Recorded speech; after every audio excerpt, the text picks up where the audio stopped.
succeeded in losing SCI-Arc's accreditation this afternoon, so you all know that your degrees are worthless, and you're here just for the spirit of the art of architecture. Once, long ago, I gave a talk called Schizophrenia is a Cure, Not a Disease. And in going from this accreditation discussion, which to be slightly more serious or slightly less serious is going on now, to a discussion about architecture with Raymond Abram is nothing if not schizophrenia.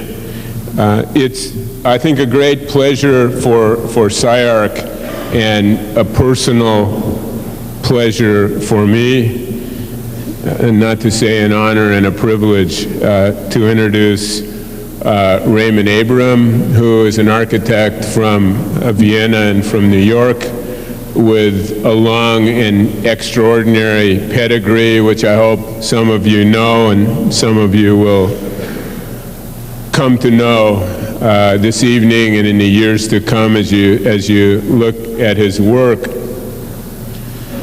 There's a phrase, I don't want to go too long, so don't get nervous, I just say a couple things. But there's a phrase that you hear from time to time, the architect's architect.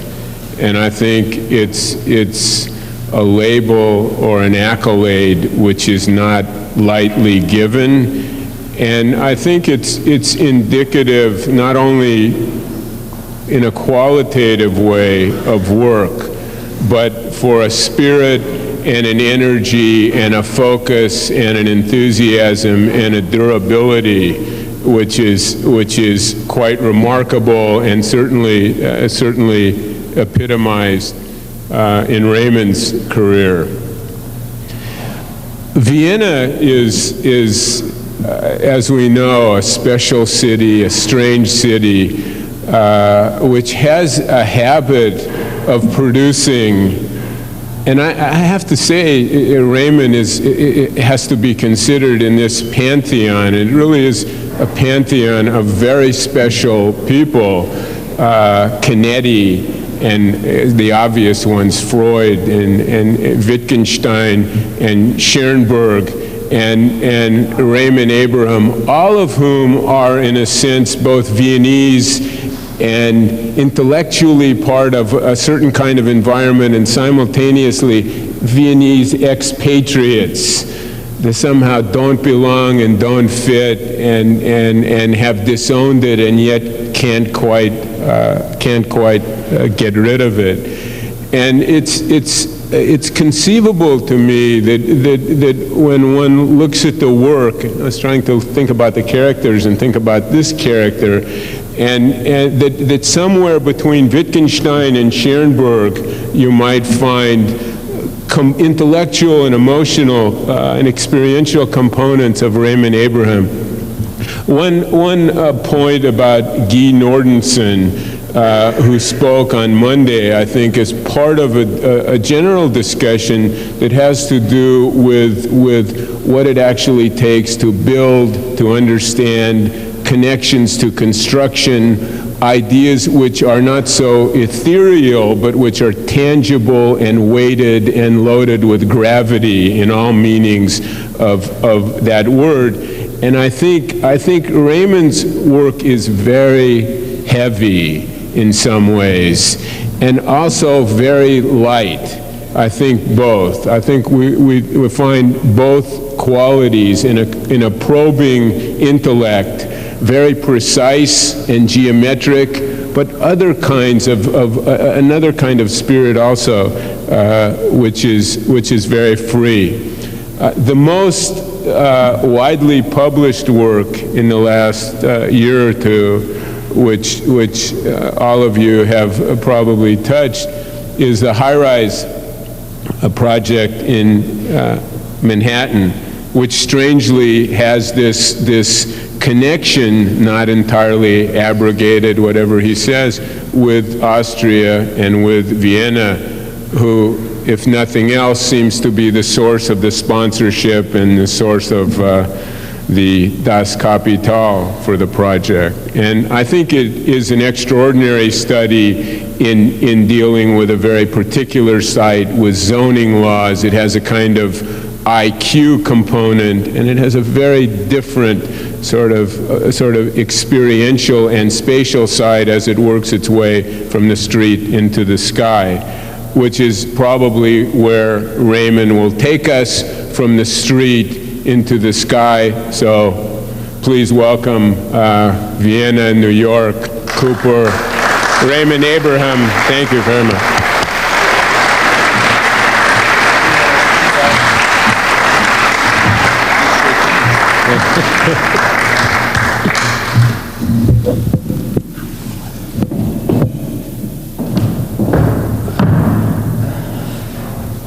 I would say being compared with Canetti and Schoenberg is sort of like inflated my ego tremendously. I think the last time, or the only time, I lectured at SCI-Arc was still at this funky little place in Venice. And I always considered, in spirit and also in terms of the work, SCI-Arc is the only other school outside of Cooper that really engaged in compassionate and experimental work in architecture. So I was a little, first of all, a few years ago, I had to cancel a lecture, I think the day before, with very good reason, but I think that put me on a sort of blacklist. And so I'm very grateful to Eric that he put this spell away, and I'm back here in LA. I was a little apprehensive, remembering this funky little place in Venice, and I've heard all these stories about the huge factory structure downtown. And when I arrived here today, I tell you, my heart beat faster. It is, I think you all are really privileged to have a building like that, but buildings alone don't make architecture schools. It is who teaches here and who is guiding the school. And I think by having Eric as a leading and compassionate architect, as a dean of that school together with that building, I think I'm elated.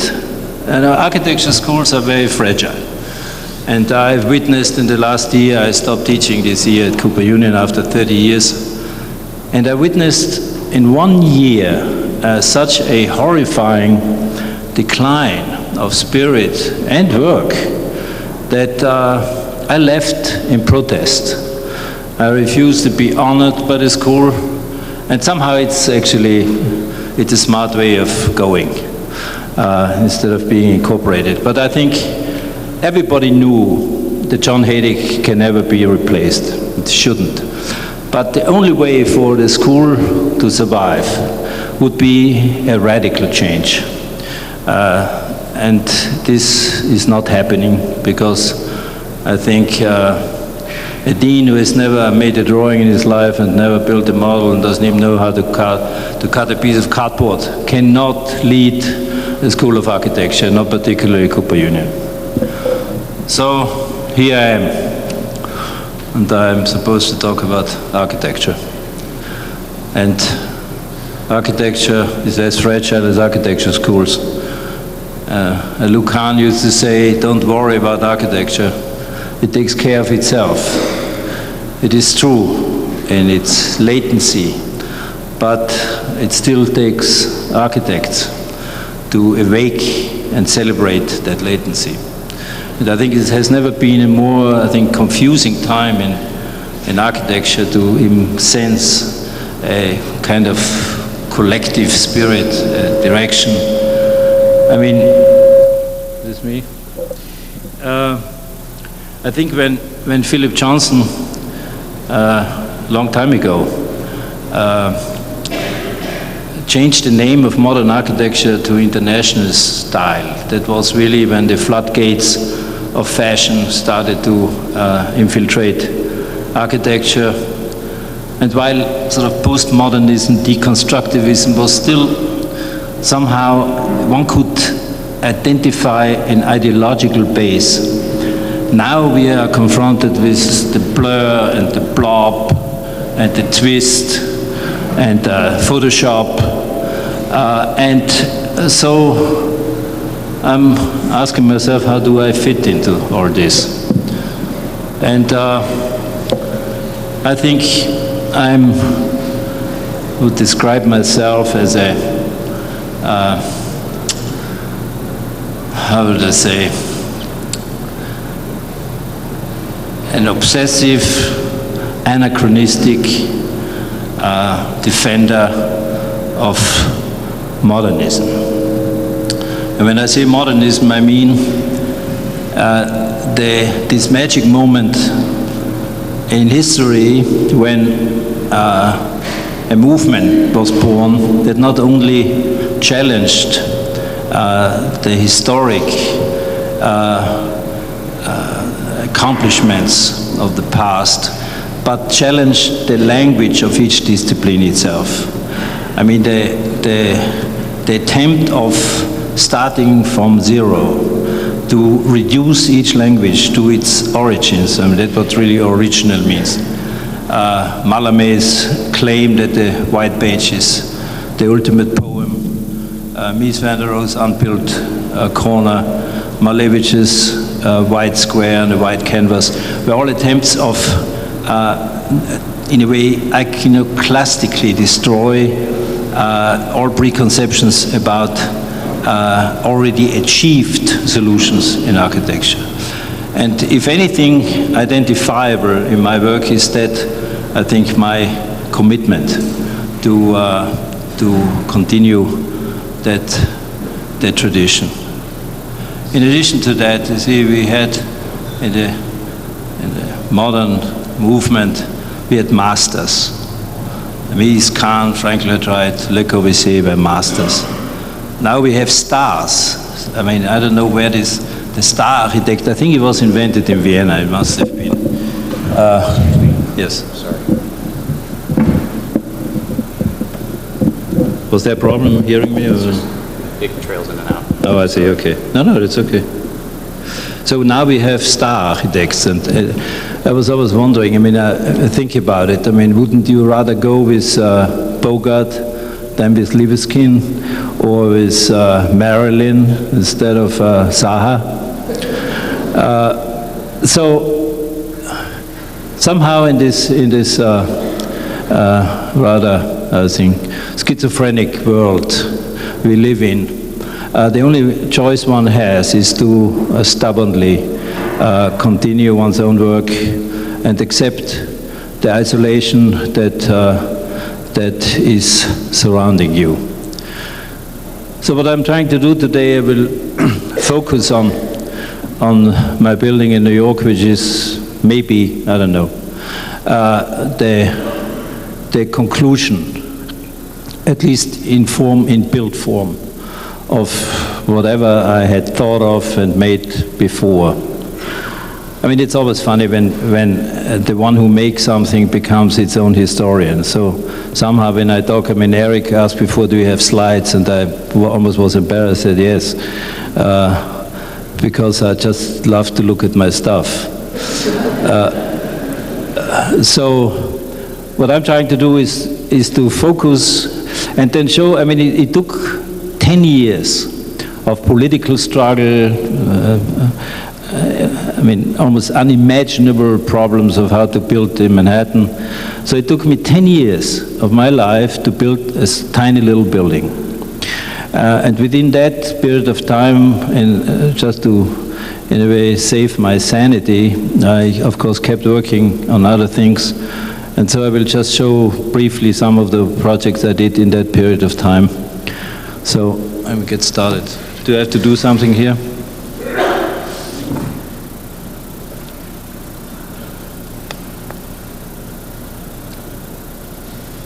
Tell me what I have to do. Here we go.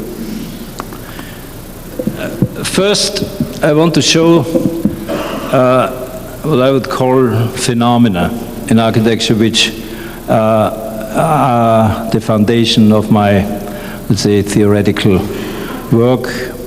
Then I will show some, maybe one of my most radical projects, and then leading over to the present work. So one of those phenomena is, all my work is deeply rooted in my reading of the site. I never think in terms of buildings. I never think in terms of objects. That for me, ultimately, if I draw or if I build, it's a solution of a problem which is deeply rooted in the site. And the site in architecture, the ontological site, is the horizon where the sky collides with the earth, and where the horizon is neither part of the earth nor of the sky. And anything you do, either you build into the sky or you dig into the ground, you violate that site. And I think that knowledge of that architecture is ultimately a violent discipline, and that what we call then the formal manipulation, the design, is nothing else than a reconciliation of that violent process. I always compare that with killing animals for food, and the only justification to do that is to cook well.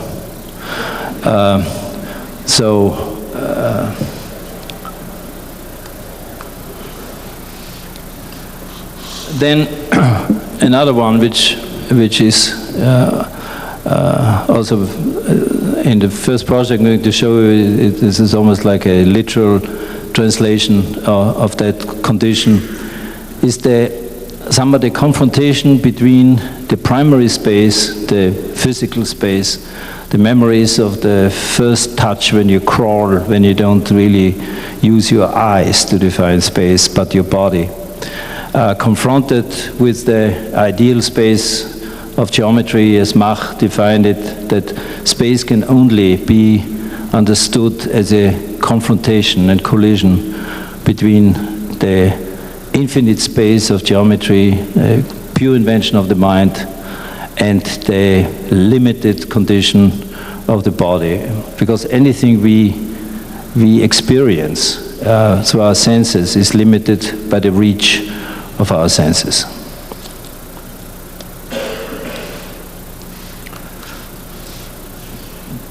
Raimund Abraham invented or told the story of an ancient tribe being lost in the woods and then reaching finally an opening and being confronted with fallen branches of trees, and they had to make a decision, either to build a shelter against nature or to make a fire. And for me, the fire, the hearth, is the really true origin of the house. Actually, I will show you later, I'm building a little house for myself in Mexico.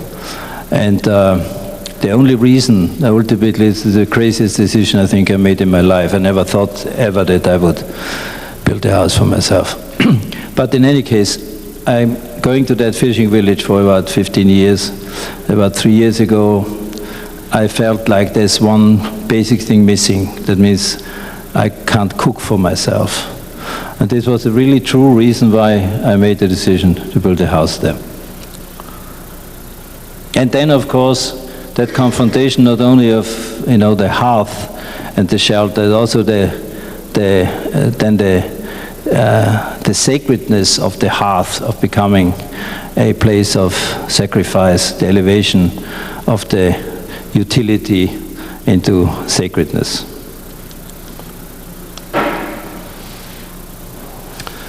And then my really belief that architecture can only come into being if one understands the the true essential qualities of construction. The Mises dogma that the essence of architecture is the knowledge of how to put one stone on top of the other. When I build, I'm always fully aware and also fully aware of almost the impossibility of reaching that purity. But it is, I always claim that architecture is much closer to the other structural languages like literature, music, and cinema, where if you compare, for example, the precision in writing, where you shift one letter a few millimeters and you have a different meaning of a word. You shift one note in a traditional score of music and you have another sound. And if you would, or in film, where actually film is nothing else than a collision of singular frames in time. So this kind of precision, which is impossible to implement when you build, but as an ideal, I think it has to be one.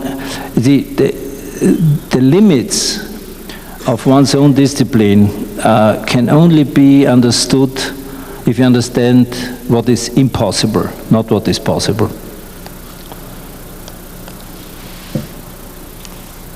And then technology, of course.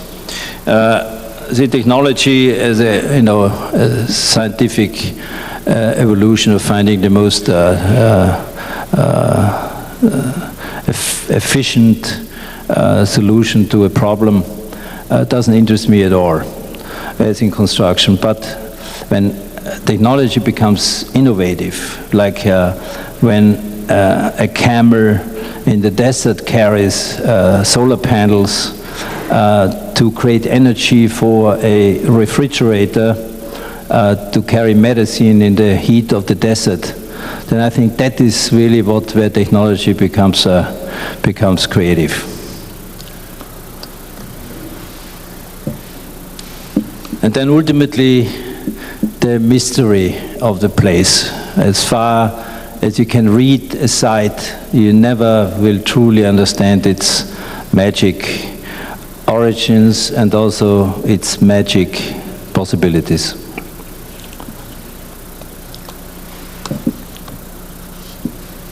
Now, I started in the 60s in Vienna before I came to America. I made these projects which were called sometimes architectural fantasies or utopias or visionary architecture. But for me, it was the first time that I was able to liberate myself from becoming a professional architect. I mean, an architect who is obedient to the notion of having an office, a client, and has to build. So it is for me very interesting, actually. Eisenman, with his keen historic analogical mind, said to me, "Wow," I said, this project you did in the 60s looks exactly like your building in New York." And somehow, as all analogies somehow suck, it is somewhat true. But not only I'm not so interested in somehow the former analogy, it's more the spirit that I, in a way, protected this moment of independence from professionalism and carried it all the way to this more or less final building of my work. And it was very funny. Frank Gehry sent me flowers and a little note at the opening, which was very touching. But in the little note he said, "This is just the beginning." And I was really laughing because I mean that would mean that I would would get phone calls every day for commissions building a skyscraper on Times Square. Of course, the phone never rang, and I knew that anyhow. So, which was comforting. Because what it meant was, and I don't think that Frank was cynical. I said he really thought that this was sort of a breakthrough, and now I'm going to get all the commissions to take off. And I think it's just the opposite is true. It's just somehow this building was somehow a conclusion of my work. And I'm actually, after this agony of the particular last 3-4 years, I was actually happy that I have no commission right now, so I'm just very happily building my little house with bricks and concrete in Mexico.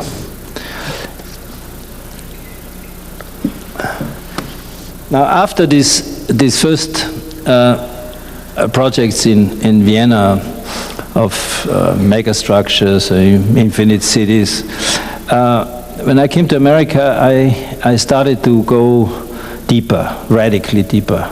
I wanted to go to explore spaces which were not defined by tectonic conditions, but where the body, by the presence of the body, starts to really create the space. And this is a project I did when I started teaching at Rhode Island School of Design in '64. It was actually in '65, which I called the black box. I made the room completely dark, and I only had few telephone books in there. And it was open for 24 hours, and it was only every 10 minutes was a flash of a camera to record it. And so you see here the beginning of the space, and this was at the end. So it was actually the transformation, whatever transformation took place, was the action of the body. And also the experience of being, you start, when you don't see, you start to have a complete different sense of the space you're in. You make your space. And this was in the same year, another installation no, it was actually 2 years later, I'm sorry. There were two installations, this one in Stockholm, Museum of Modern Art, which I called zip zones, where I filled space with volumes. The volumes were cut to make access for the body, and there were crosscuts for electronic devices to record the passing through the body. So it was the attempt to create a total environment of acoustical and visual and physiological conditions. The other one in New York was actually more radical. There were sort of proximity devices were the only references in the space, and by your own proximity to those objects, you could create different sounds, so you could play the space like an instrument. And interestingly, I saw this image in the New York Times a few weeks ago of Secret Service agents waiting for the president. And so I thought either time has caught up with me, or maybe through my work I was able to see the eeriness of that rather trivial circumstance of Secret Service agents waiting for the president of the United States. And from that pure reduction of space to a collision of body with space, I used the object, a very known utilitarian object of a chair, and this is sort of my anti-design project, that by cutting it like an elemental intervention into a site, the chair was a site, cutting it and then rehinging it, I created a total transformation of that object, and also in synchronization with the body, almost like a little universe.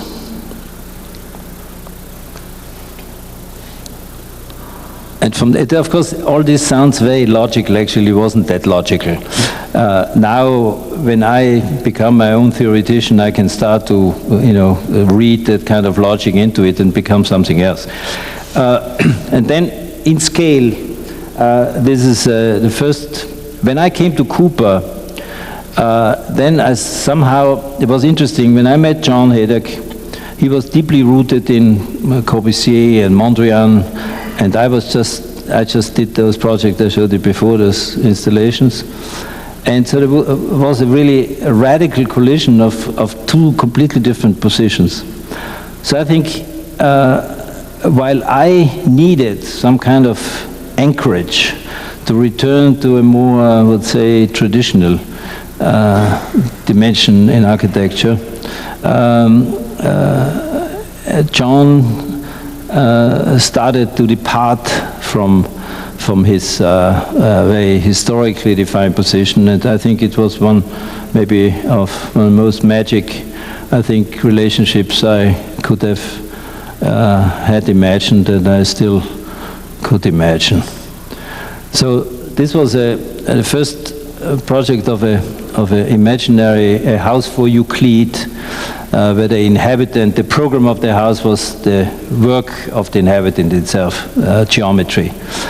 And this was based on a dream I had. Usually I don't remember my dreams, I don't dream that much, or I forget the dreams. And this was a very, very specific dream where Jim Sterling showed me a mysterious site, and there was this hill with this square plateau, and at the corners of the square were 4 cubes, and those cubes were on a hinge, and they were tilting in all possible directions. So I used that as a basis for the house for Euclid. It means if the cube of the frame of the cube is connected, is absolutely stable.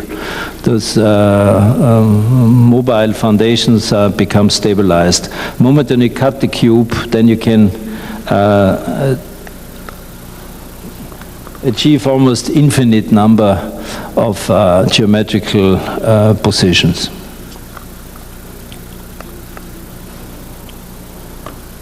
And then I returned more really again back to the origins of architecture, the house, and I tried to redefine, or not redefine, but somehow read habitation not as a program of necessities and utility, but of a ritual. So these are just two samples of a whole series of imaginary houses. I did at that time one, the house with curtains, and the other one, the house without rooms. So one where the house itself, I mean, a very known utilitarian element like a curtain being placed on the outside would be carried by the wind, would continuously change the perception from the interior to the landscape, and would still deal with that perspectival illusionary vision of landscape, while the house without rooms was a complete elimination of Euclidean space. There were 3 walls just permitting passage for a body, and at the moment where the habitation ritual takes place, the body actually had the power to penetrate those walls and create those places where those rituals took place.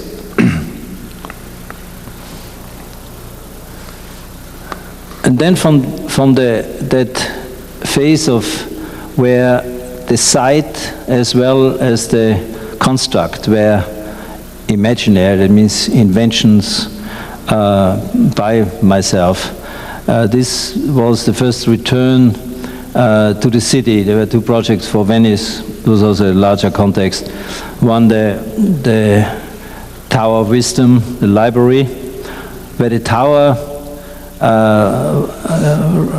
reaching out of the lagoon had to more or less confirm its own site. So the tower itself became the site.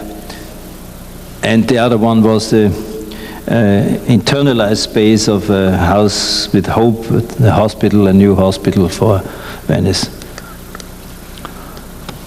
And then to a more concrete urbanistic proposal. It was a competition I won for a Times Square Tower, and this was somehow an anticipation of already of the tower I now just completed in New York.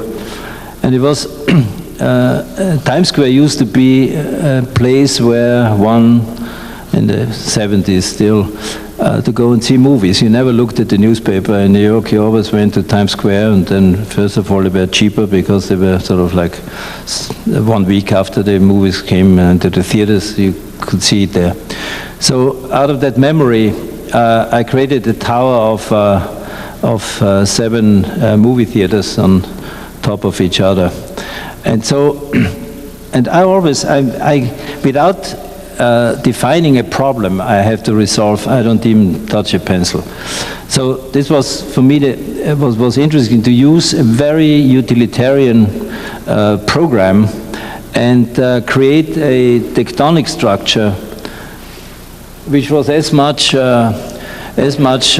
inspired by the Brancusi's endless column as by the necessity to solve all the verticality of that stacking of the movie theaters.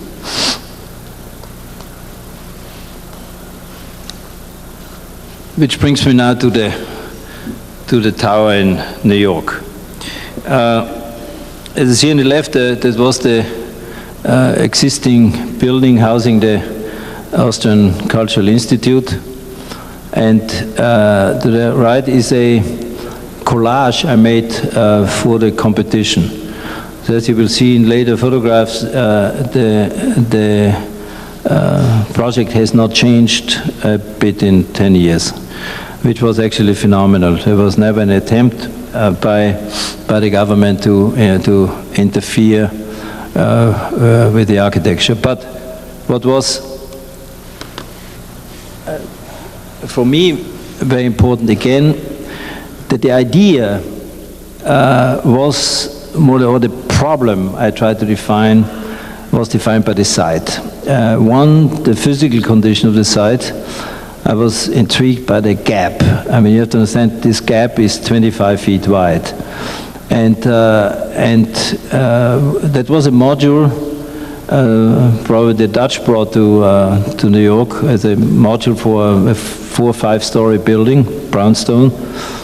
And now anticipating a vertical tower in that small gap made me read the site more as I felt the lateral compression of the surrounding city defining that gap. And then the zoning envelope, another, I would say, restriction by code. And you probably all remember Ferris, who was actually working in New York in the department for the zoning envelopes. He created a whole new vision of the city based on that, based on those restrictions. And the way the diagonal, which is all different for depending on the width and the location, was solved by stepping. So as you well know, all the buildings from the 20s and 30s were all stepped up buildings. I literally, and this is also out of necessity of the very limited space available, I literally took the angle of the zoning envelope. And the only sort of significant change I made was I tried to reverse the sensation of the gravitational forces. It means knowing that the tower would be physically a dwarf in the surrounding city. I tried to reverse gravity. That means I didn't want to rise, but rather to make the portions of the building fall. And so that by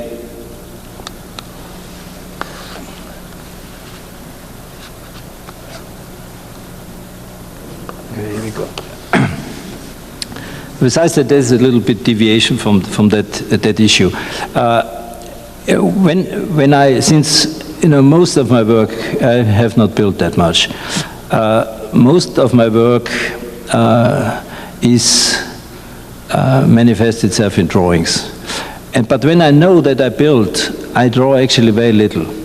I go more or less immediately into model building after a few sketches, after the idea more or less becomes clear to me. So these were some sketch models I built for the competition, and then I wanted to show in the drawings that a new definition of a vertical shaft. Traditionally, a vertical shaft is defined by the base, by the shaft, and by the capital, no? A Greek column.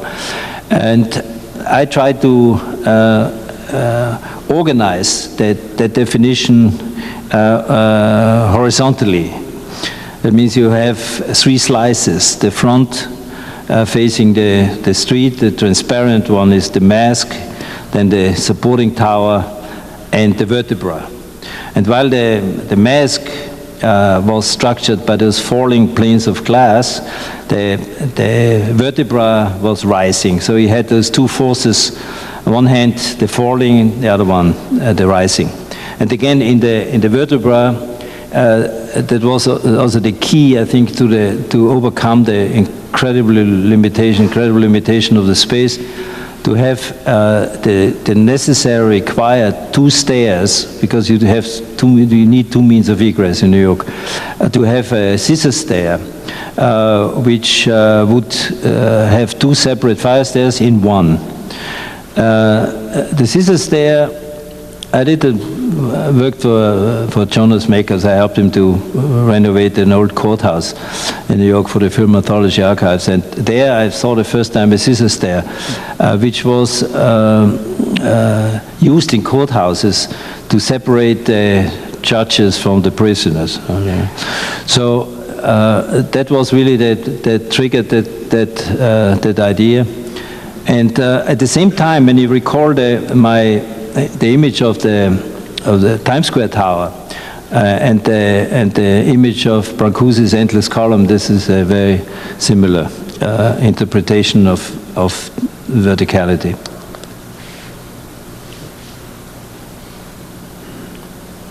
And then, in order to now in the translation into the final construction of that of those various elements of the sheets of glass and the housing, the sheets of glass, of course, to achieve that falling, or to actually exaggerate the sensation of the reversal of gravity. That means the suspension of those planes had to be defined as edges like knives. So you really felt like it was like this glass of sheet was like a guillotine, latent in its possibilities to fall. And this is sort of the detail of the. And in the section, you see that in the scale of the whole building, those layerings and those the decomposition of the original plane of the zoning envelope into those sheets are barely visible. Only in the. And then another issue which for me is very critical is the definition of transparency, or the definition of how to use glass. As you all know, there is a whole movement now of achieving with new technology, with pinning, whatever, silicone, anti-gravity glue, to have the most transparent illusionary skin. That means the glass would almost like disappear. For me, glass is an element that is the most divisive element of all materials. I think it's, as birds fly into glass and die, when you fall into glass, you're cut by it. So it's a very dangerous material. It's separate, despite its translucency. It is more separating than a stone wall, which is growing out of the ground and you can lean on. It becomes part of your body. So my interest, despite the necessity, of course, of bringing as much light into those loft spaces of the tower, I try to interpret the glass by its weight, by its crystalline quality, and in a way as an element that would bring the outside project the outside into its own plane. So you see in the background, it's a bad slide.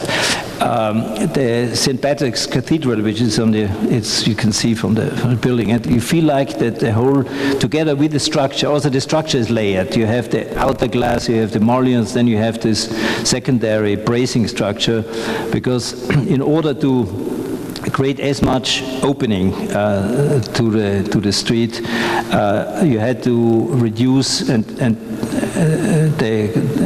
height of the the spandrel beams, which were the lateral stabilizers of this whole building. I introduced those diagonals as a secondary structure, and then what I want to compare is that this is actually a pretty weird photograph. This is Hitler's summer retreat in the Bavarian Alps, and this is a photograph taken I think after the war. So here you have this ruinous, in fact, the building is more or less, doesn't exist anymore, but the power of the frame, that means the window, as it's usually used by commercial architects, are simply some openings, could become just the opposite of the layering I'm after. It's that powerful framing of the landscape, and by its choosing of this size, it dwarfs the inhabitant. So Speer was a very clever architect, actually.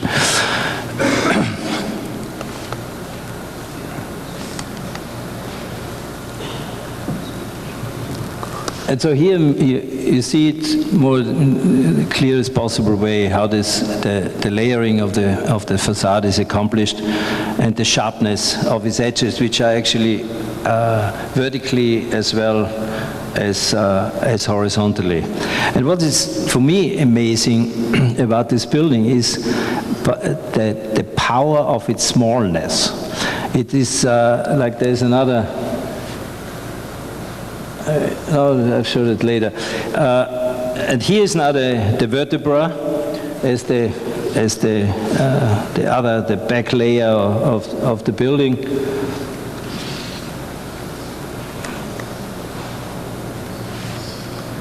And here you can feel how that building is sort of like challenging that gap. And you feel the rising in the back, where you definitely feel it falling in front. And here is really should any architect be proud of that with architecture you can give the commercial city the finger, no?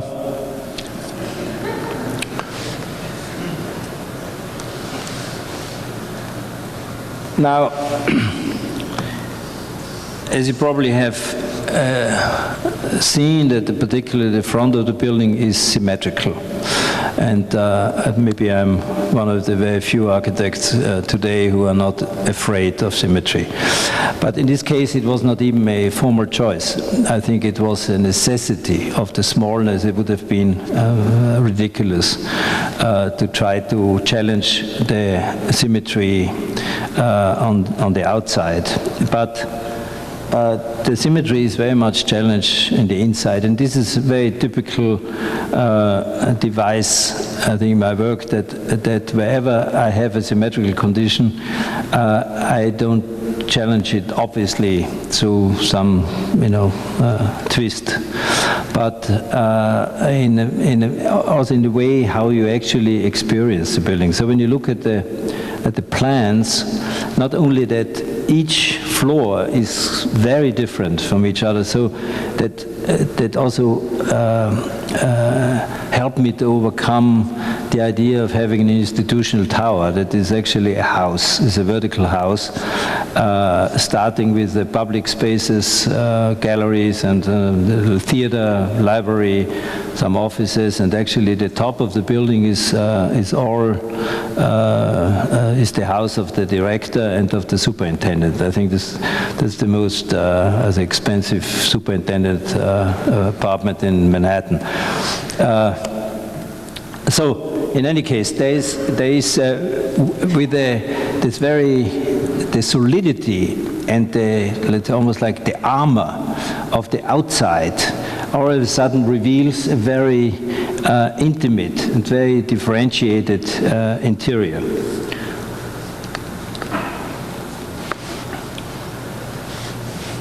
So while and these is sort of like the first passage leading then to an open stair, and all the lower floors are more or less exhibition space, a gallery, a specific gallery in the lower floor. But for me, until we finally reach the theater, these are all spaces which can be used for exhibition, performances, whatever.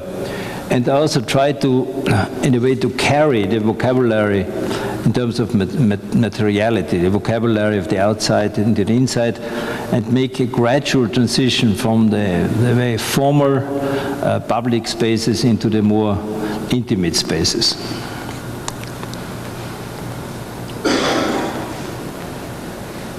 I think one is upside down or not. No? And then in the back, which I forgot to mention in the section, which was also an advantage of the limits of the code, there was a setback required of about 20 feet, and this setback allowed me to make a skylight in the back. So when you actually enter the building, you see the natural light coming in the back, and besides that, you could see through that skylight the entire back facade.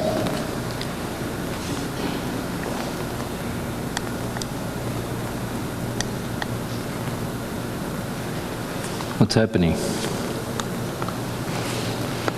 And then finally you reach the theater. This is the end of the public spaces. It's a very small theater for about 75 people. But what's sort of a very funny feature is that the piano, since there's no space to store it, is stored in the ceiling and comes down onto the stage. And it would, of course, be nice if the pianist could come with it, but that wasn't it.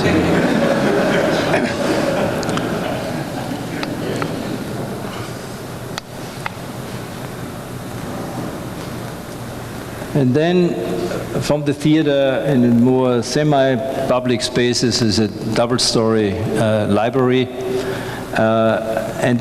And what I try to do is that you could feel, while you ascend vertically, that you could always feel the difference where you are. You always can orient it, you always can look back and anticipate where you're going to.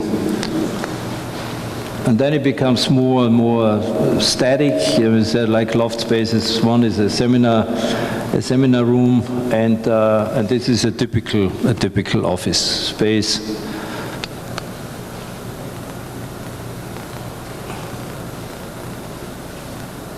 This should also go.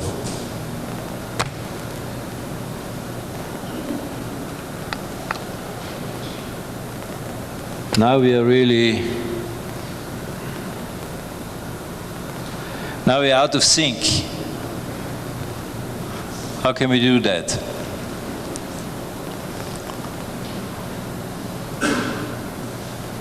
Could you get that back? Otherwise, it's impossible because it's very.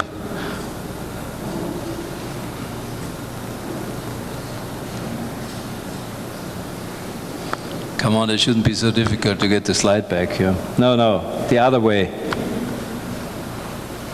Yes, here we go.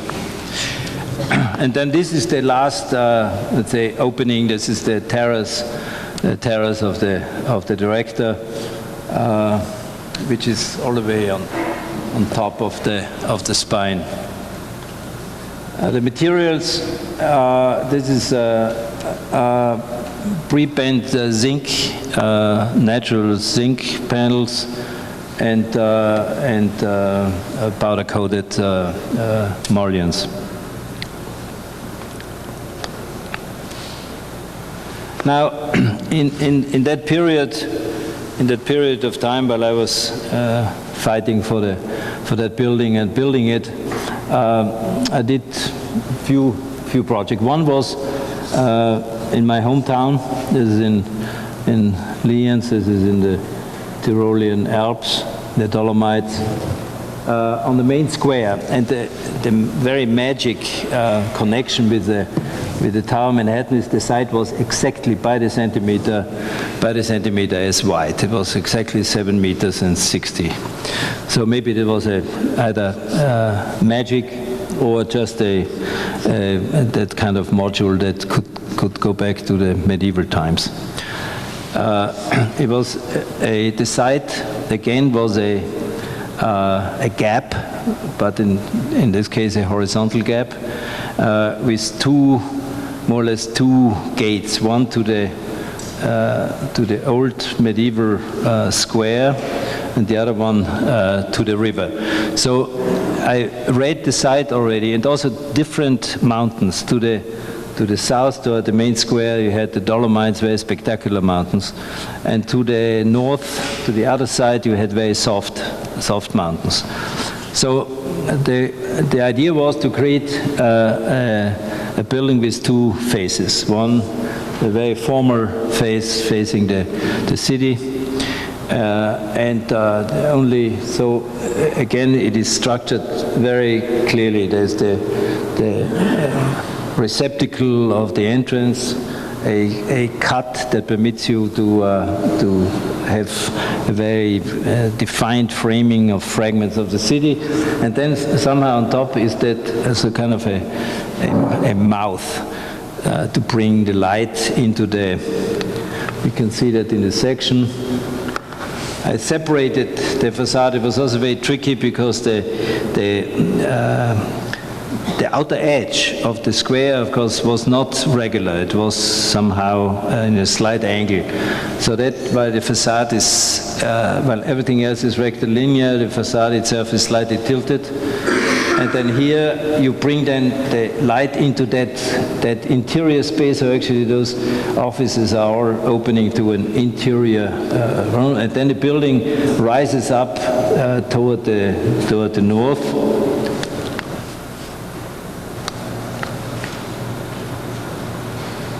And this rising body has a transparent skin to bring the light all the way down into the lower spaces. I consider the construction of that building as difficult as the Tower Manhattan, but the difference was that here I could build with the builders. In New York, the architect is not allowed to talk to the subcontractors. He only can talk to the construction manager. So it's an agonizing. So the architect becomes not supervising his own work, but a war reporter. Right? I can report all deviations while I see them in progress. I can report it to the owner, and the owner has to force the contractor to repair it. So. For me, that the building as it stands now in Manhattan is a miracle under the circumstances. So this was really, I mean, to build under those conditions is a pleasure. And also here, all the subcontractors were fully aware that they're making less money because there were details they had never done before. But at the end, everybody was very proud. I came once when the building was done on a Sunday, and there was the metal worker was there with his whole family, with 3 kids and his wife, to show what he has done. No? And I think without that pride and without that compassion, it is impossible to build. You see, that is also the difficulty in the discipline of architecture, that while I draw, I'm in full control of my drawing. I can say, this is my work, anybody can critique it in that sense. When you build, you depend on the builders. So unless there is a sharing of compassion and I will show you later the house I'm building in Mexico. This is such in the middle of nowhere, and the people are building like angels. So while, you know, in New York is simply the political condition of unions and all that have completely corrupted this wonderful tradition of of building. And I think that is also one of the reasons why there is so little architecture. It is not that there are not enough talented architects, it's just extremely difficult, first of all, to educate clients to have shared that compassion, and then the builders. I mean, if it's true what the journalists have said, that my building is the first architecture in New York since 60 years, it is very clear in those 60 years that the trades have deteriorated. And if there is no challenge and there is no kind of cultivation of the builder by the architect, then this is quite obvious. So,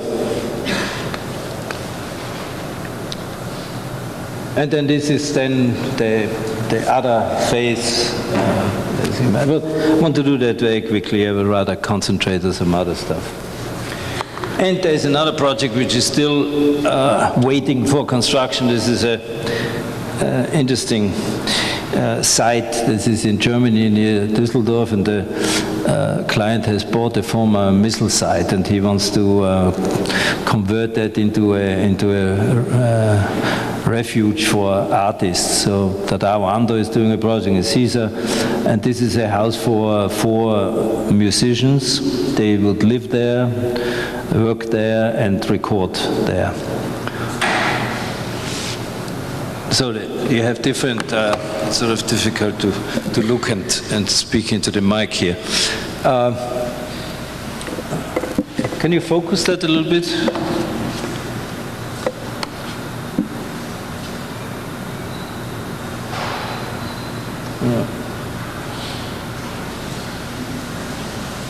Okay, that is the best you got. So there's the music library in the back. It's the void that connects all the different layers where musicians live and practice, and that triangle is more or less the window to the stars. And you view actually diagonally through that triangle the landscape. So the landscape, the triangle becomes that device that is also more or less an iconic signature of that building. And this was a competition I won 3 years ago, and last year they decided not to build it. It was in Switzerland, in Lago Maggiore. The competition was actually to redesign that long stretch, the horizontal stretch here on the lake. And this is a beautiful old promenade with trees, and so I didn't want to touch this. So I proposed a floating deck, which would not only redefine the whole notion of receiving the boats in the harbor, but sort of have a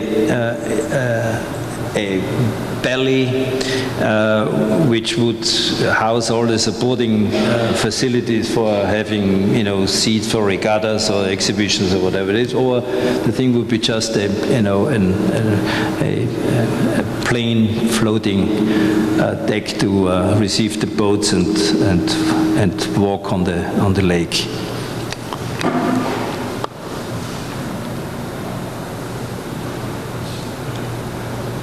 The idea was to have sort of prefabricated modules that could be brought in by boats independently and then connected together. So these were the projects which somehow made it possible for me to survive this very really agonizing process in New York. But the one that is really warming my heart is that house I'm building in Mexico. It is, as I said before, it was a very crazy and spontaneous idea. And there, I don't have a feeling I will own that house, that I will simply be privileged to occupy it and be privileged to live there. It is in Oaxaca on the Pacific coast. It's actually a very magic place. That hill here, where the house is located on, continues out into rock formations in the water, and this is the most southern point of North America. North America ends, you probably know, as a very abstract geometric line connecting the Gulf of Mexico and the Pacific, the shortest possible distance, and this is the end of North America. Yucatan, Chiapas is already part of Central America. So the next hill next to my house is called by the natives a sacred hill. They are wall fragments. They date back to the Aztecs. So I go there, as I said, there's a little stretch of maybe 3 or 4 villages, very inaccessible, and they haven't changed since 15 years. So I think it's one of the very few places left that is somehow has survived all the tourism and development everywhere else. And now, the house is located on the top of that hill overlooking the Pacific. And all these years I was there, I sort of studied how the people lived, and there were 2 decisive elements which define sort of the necessities to survive. This is the shade, protection against the rain, and air, the wind is very crucial. So I try to create a space that is defined by that triangular volume, which is the roof of the house, which would receive the wind coming from the Pacific and then would move through the house. And that triangular prismatic roof is sort of resting on the walls, which define more or less the livable spaces. So what is right now, what you're going to see, what is built are all the walls. Then we have, in front you have this triangular object that receives the water from the roof, and the front portion of that of the terrace contains a cistern, which gives me enough water to water the plants during the dry season. For the other water is supplied, in a tank, supplied by a reservoir. And the house itself is based on a module of 111, which then becomes 222, 333, 555.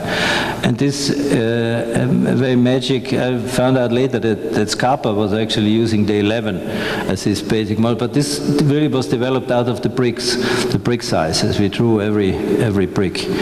And together with some local builders, I developed a wall system of walls which are upside and with cross-bracing bricks, so you have a hollow wall, and wherever you need a structural column or a beam, then the brick becomes a formwork for the concrete. So it's in principle a concrete skeleton. The roof structure is a space frame made out of wood. So you have three materials: the brick, the wood, and the concrete. There's no glass in the entire house. You arrive on a split level, and there's sort of a passage through, which is also an open bathroom. And then you go half a level up to a sleeping area that's already in that roof structure, and a small living room below. So, as I said, the rooms are 333 by 555, so very, very small rooms. But by articulating each volume, I wanted to create a whole a series of thresholds that you have. Maybe, I remember when I was a kid, I spent many summers in my uncle's hunting lodge, and there was an outhouse, and it became almost adventurous, for a little kid to go take a shit in the middle of the night, with a flashlight and so on. So I think I never know how concrete those memories manifest themselves, but retrospectively I could say that. In any case, you have a whole, to the left is the studio, and to the right is the kitchen, and each one has a terrace, but the main space is the terrace, which you see under that roof. That's like you live more or less outside. And these are the whole series of the different stages, which I also believe that each stage of any project has to retain its own autonomous quality, can be read as architecture. I don't know, but this is always out of focus, this one here.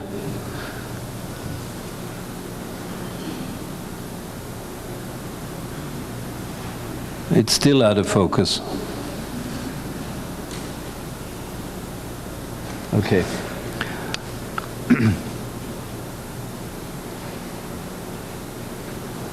So this is during construction. So it's the foundations are actually the most complex, is the most complex part of the building because it's an earthquake area, and so O.V. Arup actually calculated the foundation, but I've reduced the rebars by about 50%, I think. But in any case, what is so amazing down there is the ability to what you can do with your hands.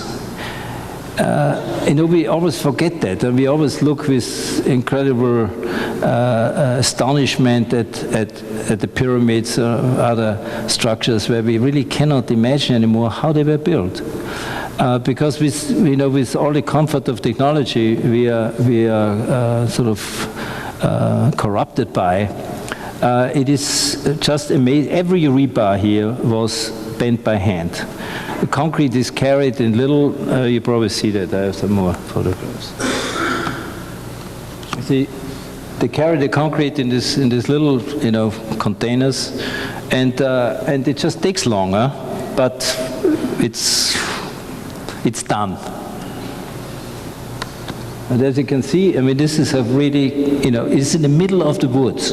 There's not one machine there, with the exception of a little concrete mixer, which I bought with a friend with a gasoline motor. Also, that was amazing because they had to transport it onto the site, and there's no passage or nothing.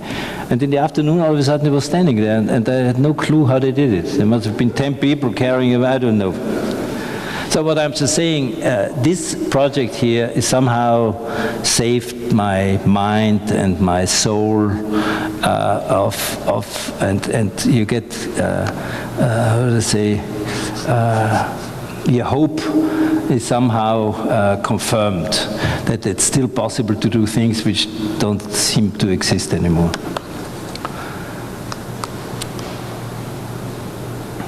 So here it's sort of like how slowly it grows. This is now the base for this terrace with that receptacle for the rainwater.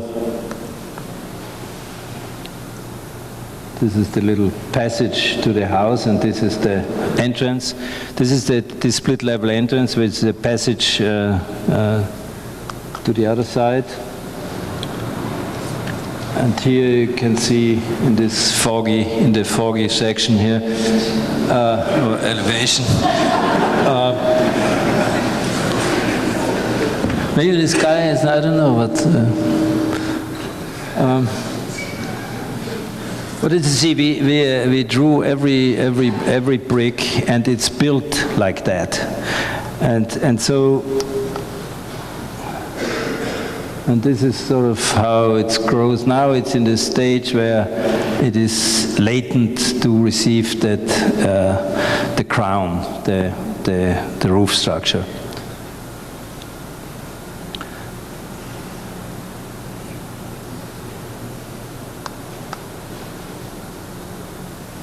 And the last image is sort of like what I call Margarita time.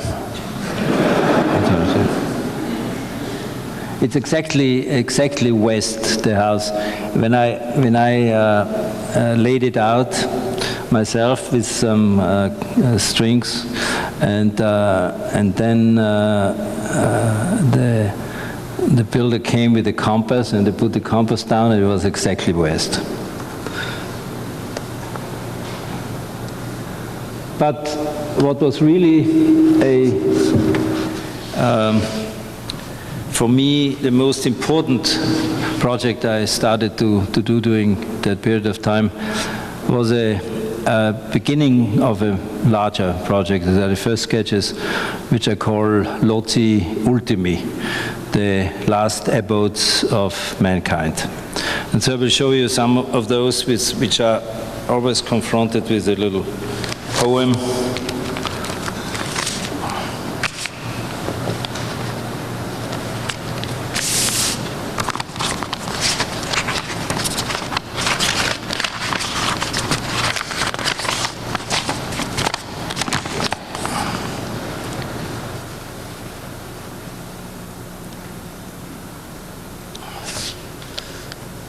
Locus 1.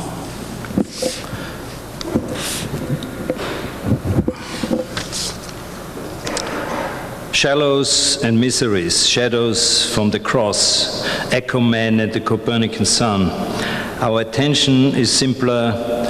The salts and the minerals of the earth return. The night has a love for throwing its shadows around the man, a bridge, a horse, the gun, a grave. Charles Olson. Locus 2. What a shadow within an incomparable power etches on the walls of my room. The weird projection of its cutting silhouette. Lautréamont.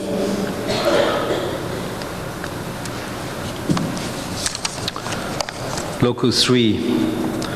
Collapsing onto each other's time. Locus 4, to replace the marble goddess on a pedestal at Terracina is worth more than any metaphysical argument. Ezra Pound.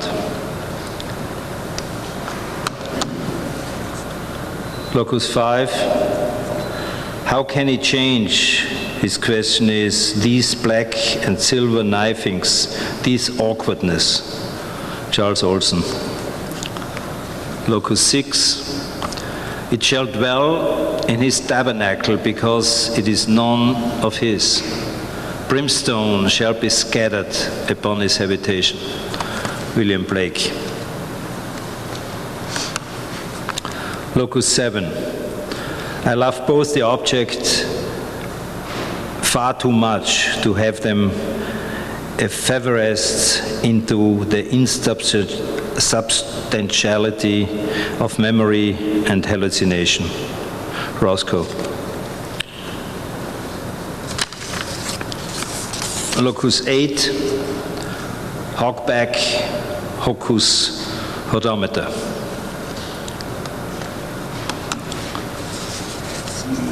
Locus 9, do not enter my soul by day, do not enter my dreams by night. Charles Olson. Locus 10, evenly split eternity. Locus 11, the abyss from soul to soul cannot be bridged by any skill of thought or trick. Of seeming unto our very selves we are abridged when we utter to our thought our being. We our dreams of ourselves, souls by gleams, and each to each other dreams of others' dreams. Fernando Pessoa. Locus 12, whereupon are the foundation thereof fastened, or who laid the cornerstone thereof? William Blake.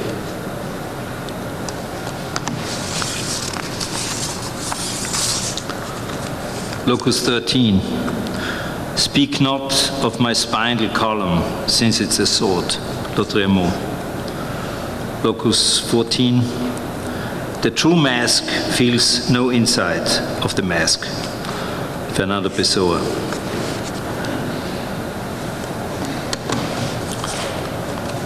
Locus 15, and he dwelleth in desolate cities and in houses which no man inhabiteth, which are ready to become heaps. William Blake. Locus 16, what thinks of cement and aluminum bashed open their skulls and ate up their brains and imagination. Allen Ginsberg. Locus 17.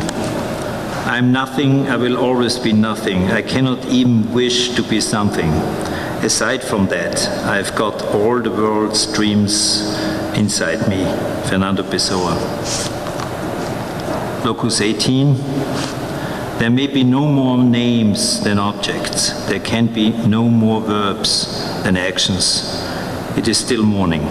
Charles Olson. Locus 19. Split open vertebra remembered. Locus 20. No. For in corridors, air, sea, and land, who guards his veins unnamed? Pablo Neruda.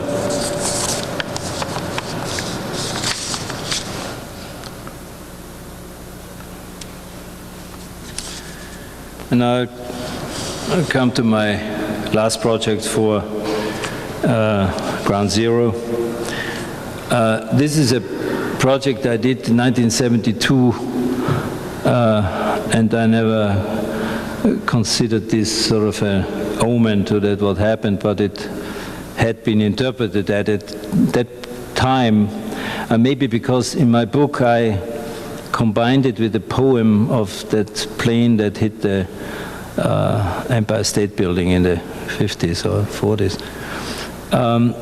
But for me that was simply a project where I tried to show that in a static model you can still manifest the kinetic condition of architecture. It means that the object that can fly keeps flying while it collides with the wall. Now, I was first very reluctant to even think about a proposal. It was much too close to the event which I witnessed very close by. But somehow it kept I don't know, it bugged me that I would be silent in terms of my own memory. So I finally agreed. There was for this exhibition Max Protect organized, which is now in Venice at the Biennale, and I think I was actually horrified about 90% of the proposals. But in any case, it was an occasion for me to do that project, and finally I'm very happy that I did. So my proposal was very simple, that anticipating the ultimate commercial use of the site, I proposed 3 500 feet tall slabs, could be inhabited for residentially or office, whatever. But then I located the time of each event, the first plane, the second plane, the first collapse, the second collapse, and the exact angle of the sun at that moment would cut through those 3 slabs and create a very abstract memory, because I don't believe one can truly create memorials. You know, any Holocaust memorial is somehow a travesty, maybe except of Peter's in Berlin, because at least it is very big and is going to really bother the Germans for a long time. But in any case, I think nothing could be more horrifying in establishing memory than the concentration camps, and it's impossible to, in a way, to translate horror to architecture. So this was my proposal. Architecturally was interesting. I didn't realize, only when I built the model, that those cuts would actually create 15 towers. So that was an interesting experience that the model building was not just, somehow to build a physical reality of that idea, but the building of the model created a complete new dimension of my own understanding what that project was about. And so at that same time, I wrote a little manifesto, which I called Ice Digging.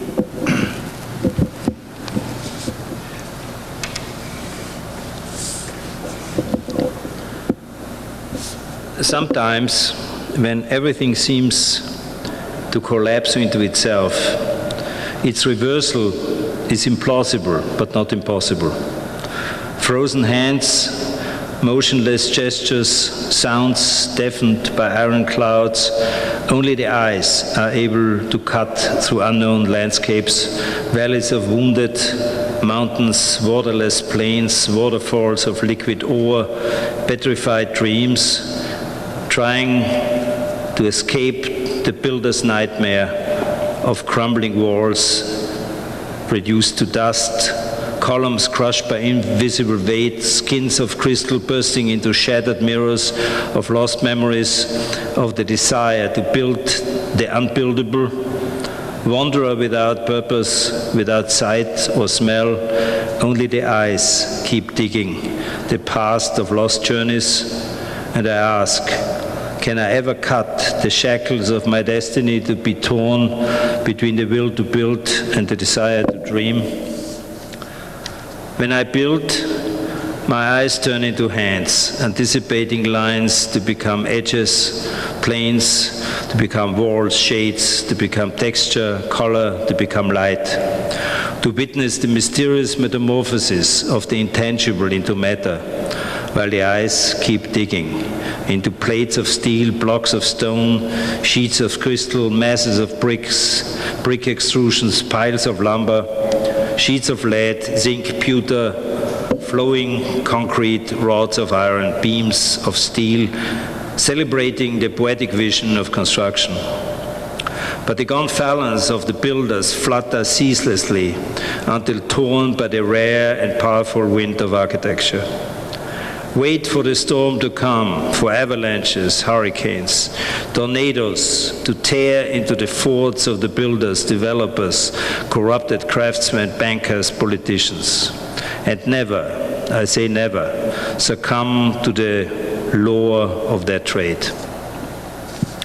But when I travel again beyond the world of the builder, to return to the temporarily abandoned world of Mallarmé, Pound, Joyce, Lautréamont, Pessoa, Vallejo, Truckle, Jandl, Flaubert, Eliot, Wittgenstein, Olsen, Roussel, Hugo, Weber, Schönberg, Bach, Berg, in the desperate attempt to cross the threshold of the dreamer, the eyes return as instruments of a sword-like vision, revealing forgotten abodes, cities, landscapes. Hands turn into eyes again. Could it be that each people of each time dream of their last abodes, their last cities? Loci ultimi, defined by desolate landscapes, eternal sky but changing horizons, colliding topographies, dislocated, disoriented, mysteriously hidden or mercilessly exposed, envisioned by the incurable dreamer, made possible by the weight of one hand, one torn piece of paper, the desire to make architecture, and my eyes digging. Thank you very much.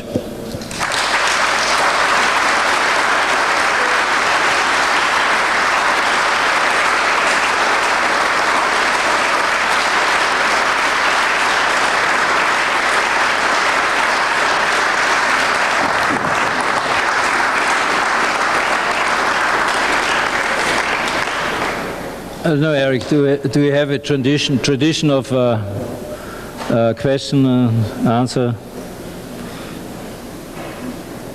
No, I mean for the audience. Somebody wants to ask this. Okay, yeah.